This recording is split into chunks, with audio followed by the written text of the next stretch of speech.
एक बार एक बहुत अच्छे जाने-माने लेखक, बड़े विख्यात, उन्होंने एक बड़ा अच्छा नाटक लिखा जो कि बहुत फेमस हुआ और उसको उसका प्ले था, उसका उद्घाटन होने जा रहा था और उस प्ले को देखने के लिए, उस नाटक को देखने के लिए उसने अपने मित्रों को आमंत्रित किया। एक बहुत ही घनिष्ठ मित्र था, वैज्ञानिक है। तो उस वैज्ञानिक मित्र ने कहा, देखो मैं तो वैज्ञानिक हूँ और मुझे टाइम कहाँ, लेकिन तुम कह रहे हो इसलिए मुझे आना ही होगा और आऊँगा। और वो आया और उसने वो नाटक में भाग लिया, देखा। बहुत देर तक गैर गंभीर, कोई रिएक्शन, विदाउट एनी रिएक्शन, कोई एक्सप्रेशन नहीं, और वो देखता रहा। उस जब नाटक खत्म हुआ तो मित्र ने पूछा, तुम्हें कैसा लगा ये प्ले? तो क्योंकि उसने कहा, इसमें नया क्या?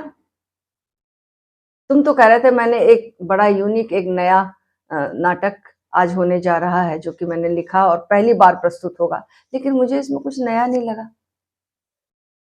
ऐसा लिखा हुआ तो मेरे पास है, मैं दिखा सकता हूँ तुम्हें। उसने बोला, नया कैसे नहीं लगा? मैंने पहली बार लिखा है ये और पहली बार प्रस्तुत हुआ है। उसने कहा, मैं दिखा सकता हूँ, मेरे घर चलो। वो उत्सुक हो गया लेखक मित्र और गया उसके घर। तो वैज्ञानिक मित्र ने बड़े उससे अपनी एक किताब लेकर आया और उस अपने मित्र के हाथ में दे दिया, देखो इसमें सब कुछ लिखा हुआ है। नया तो कुछ भी नहीं तुम्हारे नाटक में। देखा उसने, वो किताब डिक्शनरी थी, सारे शब्द उसमें लिखे हुए थे, शब्दकोश था, सारे शब्द उसमें थे। लेकिन नाटक, उसने जो कहानी लिखी, क्या वो शब्दों का जोड़ है? जब एक वैज्ञानिक देखता है तो इस तरीके से देखेगा। एक पदार्थवादी जीवन को जब देखता है तो वो कहता है, पदार्थवादी क्या कहता है? कहता है कि आत्मा जो है, चेतना जो है, वो बाई प्रोडक्ट की तरह है, मुख्य पदार्थ ही है। चार्वाकवादी तो कहते हैं कि जैसे कत्था, चूना, ये मिलकर पान में लाल रंग पैदा कर देते हैं। ऐसे लाल रंग कहीं नहीं है, लेकिन मिलन से होता है। तो ऐसे वो कहते हैं कि सारा कुछ जो पदार्थ मिले आपस में, ये पंचभूत, और उससे चेतना बाई प्रोडक्ट की तरह पैदा हुई। पदार्थ मुख्य है, चेतना बाई प्रोडक्ट। लेकिन एक आत्मवादी क्या कहेगा, एक संत क्या कहेगा? वो कहता है कि आत्मा मुख्य है, शरीर बाई प्रोडक्ट की तरह है। तो दृष्टि है। अगर हम आत्मा को मुख्य बता रहे हैं तो हम आत्मा की खोज में निकलेंगे। परमात्मा हमारे लिए जीवन का उद्देश्य हो जाएगा और हमारी जो जीवन का गंतव्य होगा वो परमात्मा होगा, हमारी खिलावट परमात्मा होगी। तो याद रखना कि शब्दों के जोड़ में बहुत सारे शब्द वही हो सकते हैं, लेकिन वो प्ले, वो नाटक प्रस्तुत नहीं हो सकता। एक पेंटिंग है और पेंटिंग में रंग है, बहुत सारे रंग हैं, तो रंगों का जोड़ तो नहीं है पेंटिंग, है ना? कुछ अज्ञात है उसमें जो उतरता है, व्यक्त होता है। तो उपनिषद के ऋषि कैवल्य उपनिषद में कैसे उसकी क्या क्या उपमा देते हैं उस परम सत्य की। तो देखो, वो कहते हैं कि वो अचिंत्य है। उसका अचिंत्य है ना, उसका चिंतन नहीं किया जा सकता, है ना? उसका चिंतन नहीं किया जा सकता क्योंकि वो बुद्धि के पार है। विचार कर करके परमात्मा नहीं मिलेगा, अनुभव करना होगा, ध्यान से मिलेगा।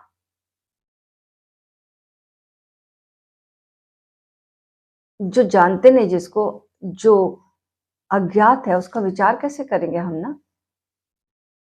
और परमात्मा तो अज्ञेय है, उसको विद्यालय में हम नहीं पढ़ा सकते। जैसे विज्ञान का जो ज्ञान है, वो एक बार ज्ञान हुआ तो उसको हम पढ़ा सकते हैं और सार्वजनिक हो सकता है वो। लेकिन वो जो ब्रह्म ज्ञान है, वो एक व्यक्ति को हुआ, वैयक्तिक है वो। उसको उसको पढ़ा नहीं सकते, हर एक व्यक्ति को करना होगा अनुभव के द्वारा। लेकिन विचार के द्वारा होता तो फिर हम बता सकते थे, ट्रांसफर कर सकते थे। तो विचार के द्वारा तो होता नहीं, क्योंकि बुद्धि के पार है। तो हर एक को अनुभव करना होगा, तो कितना भी विचार कर ले, बुद्धि हमारी कितनी भी कह ले डूब जाए, लेकिन बुद्धि के पार जाना होगा, क्योंकि वो वैयक्तिक है, हर एक को अनुभव करना होगा। कोई भी अनुभव करेगा, वो जितने भी शब्द लाएगा, लेकिन वो बुद्धि से ही होंगे सुनने में हमारे। जब तक हमारे अनुभव का हिस्सा नहीं बनेंगे, हम नहीं अनुभव कर लेंगे, तब तक बात नहीं बनने वाली। फिर वो इसी सूत्र में कहते हैं कि वो परमात्मा, वो चैतन्य, वो ब्रह्म चैतन्य जो है वो अव्यक्त है, व्यक्त नहीं किया जा सकता। अगर उसको जानना है हमें, तो कैसे खोजेंगे? जो मैनिफेस्टेड है, व्यक्त है, उसमें मत खोजेंगे। हम जब भी उसमें खोजेंगे तो गलत जगह खोजेंगे। अभिव्यक्ति जो है वो तो परिधि है। अभिव्यक्ति जो है वो परिधि है, और जो अभिव्यक्त नहीं हुआ, जो अव्यक्त है, जो मैनिफेस्ट नहीं हुआ, जिसके कारण मैनिफेस्टेशन हो रहा, वो तो हमारे भीतर केंद्र में है ना। तो जैसे एक फूल है, तो उसकी जो सुंदरता है वो व्यक्त हुई है, मैनिफेस्टेड है। लेकिन फूल को अगर हम तोड़ के देखेंगे तो सुंदरता कहाँ मिलेगी? वो तो अव्यक्त है। अब उसके भीतर जो जाना होगा, फूल के भीतर जो ऊर्जा बह रही है, वो एक ही ऊर्जा जो पेड़ में भी है, पाएंगे पक्षियों में भी है, वह ऊर्जा तो अव्यक्त है वो। और मोजार्ट कहता है कि मैंने संगीत के लिए एक मित्र को बुलाया, मोजार्ट ने भी, बहुत अच्छा संगीतज्ञ था, और उसने बहुत संगीत अच्छा प्ले किया। उसका मित्र भी बहुत भाव विभोर होकर सुन रहा था। सुनते सुनते संगीत बंद हो गया, लेकिन मित्र जो भाव विभोर डोलता ही रहा। संगीत बंद हो चुका, मित्र डोल ही रहा, डोल ही रहा। तो मोजार्ट ने पूछा, बंद करो, संगीत बंद हो गया। तो उसका मित्र कहता, तुम चुप रहो, मैं अब जो संगीत चल रहा है अभी भी, वो तो तुमने जो किया बहुत सुंदर था, वो परिधि पर था, लेकिन वो जो संगीत की आत्मा है अब मुझे मिली है, उसमें डूबने दो मुझे। जैसे हम लहर देखें सागर की, और लहर को ही देखें और हम सोचे कि यही सागर है, लहर तो सागर नहीं है। सागर तो लहरों से व्यक्त हो रहा है ना, लेकिन लहर तो सागर नहीं है, हमें दिखाई लहर ही दे रही। कबीर साहब कहते हैं ना, मैं बोरी डूबन डरी गहरे गहरे पानी पैठ जो है, तभी बात होगी। गहराई में जाना होगा, जहां लहरें नहीं है वहां जाना होगा, वहां पर सागर का अनुभव होगा। तो गहरे कैसे जाएंगे? विचार से नहीं जा सकते, इसलिए वो अचिंत्य है। विचार से नहीं जा सकते, चिंतन मनन से नहीं जा सकते, उसको अनुभव से जाना होगा। और अनुभव का द्वार क्या है? अनुभव क्या? जब कोई विचार नहीं रह जाते, वो जो शून्य स्थिति है, वो जो निर्विचार, जो चैतन्य दर्पण की भांति, वहां पर सिर्फ जानने की जो क्षमता रह जाती है, वहां उसका अनुभव है, वही ध्यान है। और वो कहते हैं कि वो अनंत रूप है, यानी अरूप है। अरूप यानी जैसे तरल है, लिक्विड, जैसे एक पानी को या लिक्विड को किसी ग्लास में डाला तो वैसे ही शेप ले लिया, घड़े में डाला तो घड़े का शेप ले लिया। जिस चीज में हम डालते हैं उसी की आकृति वो ले लेता है, वो अरूप है, इसलिए अनंत रूप उसके हो गए। हर रूप में वो मौजूद हो सकता है, क्योंकि उसका कोई रूप नहीं है। और चूंकि उसका कोई रूप नहीं है, इसलिए उसके सब रूप हो गए वो निराकार, वो जो ऊर्जा है, वो जो शक्ति है, वो एक ही है, अलग अलग रूप है, दिखाई देता है। तो एक बात है कि रूप अलग अलग दिखाई दे रहे, बात सब में एक ही है, लेकिन एक जगह जड़ रूप में दिखाई दे रहा, पदार्थ दिखाई दे रहा है, और कहीं पर चेतना के रूप में दिखाई दे रहा, चट्टान है, पेड़ पौधे हैं, पक्षी हैं। तो अगर हमारा अल्केमिस्ट एक शब्द है कि वो कहते हैं कि लोहे को हम सोने में बदल सकते हैं। क्यों? क्योंकि वो जो परमाणु की जो संख्या है, अणुओं की जो संख्या, उन्हीं का ही भेद है। अगर उनको हम बदल दें तो लोहा सोने में बदल सकता है। मान लो किसी के 10 है परमाणु, किसी के 12 है, किसी के 14 है, तो अगर 14 वाले परमाणु को अगर हम सोने का मान लो 10 है, तो 10 में ले आएंगे घटाकर, तो वो लोहा सोना हो जाएगा। एक चीज दूसरी चीज में बदल सकते हैं, खाली परमाणुओं की संख्या को बदलना, अणुओं की संख्या को बदलना है, बात वही एक ही रूप हो जाएगी। तो अगर हमारा ध्यान बढ़े तो पदार्थ जो है वो चैतन्य होने लगता है, पदार्थ में चेतना आने लगती है। और हमारा ध्यान घटे तो हमारी चेतना भी पदार्थ बन जाएगी, पदार्थ जैसी हो जाएगी।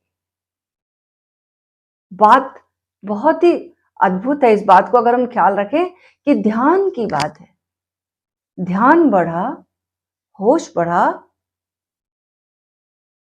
तो पदार्थ भी चैतन्य हो जाएगा। और अगर ध्यान नहीं है, ध्यान घटता गया, घटता गया, घटता गया, तो हम भी जड़ हो जाएंगे, हमारी चेतना भी जड़ हो जाएगी। हम एक व्यक्ति में फर्क है। एक ध्यानी व्यक्ति को देखो और एक संसार में आपाधापी करने वाले एकदम उलझे हुए व्यक्ति को देखो तो फर्क दिखाई देगा। उसकी भाव भंगिमा में, उसके होने में, उसकी मौजूदगी में, सब कुछ बाहर वो जो भीतर चेंज है बाहर आने लगेगा, वो स्पष्ट रूप से दिखाई देगा। हम जितने जितने ध्यानपूर्ण हो जाएंगे तो व्यक्ति जो है, व्यक्ति सब कुछ व्यक्तित्व ले लेगी, सब चीजें। व्यक्ति, हर व्यक्ति परमात्मा हो जाएगा, और हर वस्तु जो है वो व्यक्ति की तरह हम उसके साथ बिहेव करेंगे, इवन वस्तुओं की तरह, वस्तुओं को भी। और हम ध्यानी नहीं है तो हम हर व्यक्ति को वस्तु बना देंगे। तो बात, हमारे भीतर चेतना बढ़ी, होश बढ़ा, संवेदना बढ़ी, तो बाहर वही रिफ्लेक्ट होगा। तो पदार्थ जो है वो चैतन्य हो सकता है, चेतना बढ़ी हमारे भीतर तो, और चेतना भी हमारे लिए पदार्थ जैसी हो सकती है। वो जो है चैतन्य ब्रह्म, वो कल्याणकारी है, ऋषि कहते हैं। उसका स्वभाव या अस्तित्व का स्वभाव मंगलदायी है। और ऐसा नहीं कि वो मंगल हमारे लिए कर रहा, उसका स्वभाव है। और यह हमारी अनुभव की बात है, होगी कि जैसे जैसे हम उसकी ओर खिसकेंगे, जीवन में मंगलमय होता हुआ दिखाई देगा। वो मंगलदायी है। परमात्मा से जैसे जैसे हम दूर हटेंगे, एक ठीक बगीचे की तरह, बगीचे के पास आएंगे तो ठंडक आएगी, हवाएं आएंगी, खुशबू आएगी। दूर हटते जाएंगे, दूर चलते जाएंगे तो वो हटता जाएगा। ऐसे ही मंगल अनुभव में आएगा, हमारी प्रतीति में आएगा। जैसे जैसे हम परमात्मा में डूबेंगे और चैतन्य होते जाएंगे और करीब होते जाएंगे, तो हम जितने जितने चैतन्य होते जाएंगे उतने उतने परमात्मा के करीब पहुंचे। और परमात्मा वो जो है अस्तित्व है, वो मंगलदायी उसका स्वभाव है, और वो अद्वैत है। ऋषि कहते हैं वो दो नहीं है। और दो नहीं है, नकारात्मक शब्द का प्रयोग इसलिए किया है क्योंकि अगर हम, जैसे दर्पण है उसमें उल्टा प्रतिबिंब बनता है, ठीक हमारी चेतना में भी प्रतिबिंब उल्टा बनता है। अगर इसलिए अगर दो नहीं है कहा तो भीतर प्रतिबिंब एक बनेगा। तो ये अनुभव के कारण ऋषियों ने कहा कि अद्वैत है, वह दो नहीं है, और उसका आदि मध्य अंत नहीं है, क्योंकि जब दोनों छोर नहीं है, आदि अंत नहीं, तो मध्य कैसे हो सकता है? ना तो भविष्य है ना अतीत है, तो फिर वर्तमान की बात कैसे? वो कालातीत है, बियॉन्ड टाइम। और फिर वो अद्वितीय है, कहते हैं, बेजोड़ है, अतुलनीय है। हिंदू धर्म जो है वो अतुलनीय कहता है, मुसलमान जो धर्म है वो कहता है अद्वितीय, और हिंदू धर्म ने कहा कि वो अद्वैत है। मुसलमान धर्म जब अद्वितीय कहता है तो बाकी धर्मों को सबको मिटाना चाहता है, लेकिन ये परिणाम समझ ऐसी बदलती है। तो सारी संभावनाओं को देखते हुए हमने उसे अद्वैत कहा, और वो सर्वव्यापक है, सर्वत्र है, चैतन्य है और आनंदमय है। चैतन्य है और आनंदमय है, सर्वव्यापक है, चैतन्य है, आनंदमय है। तो चैतन्य पर सबसे ज्यादा जोर है, और ध्यान से उसकी प्राप्ति होती है, ऋषि कहते हैं। तो ध्यान जीवन में क्या है? कैसे हम उस निर्विचार अवस्था में पहुंच जाएं जहां कोई विचार नहीं, बस एक जस्ट नोइंग रह जाए, जानने की प्रतीति रह जाए। वह अवस्था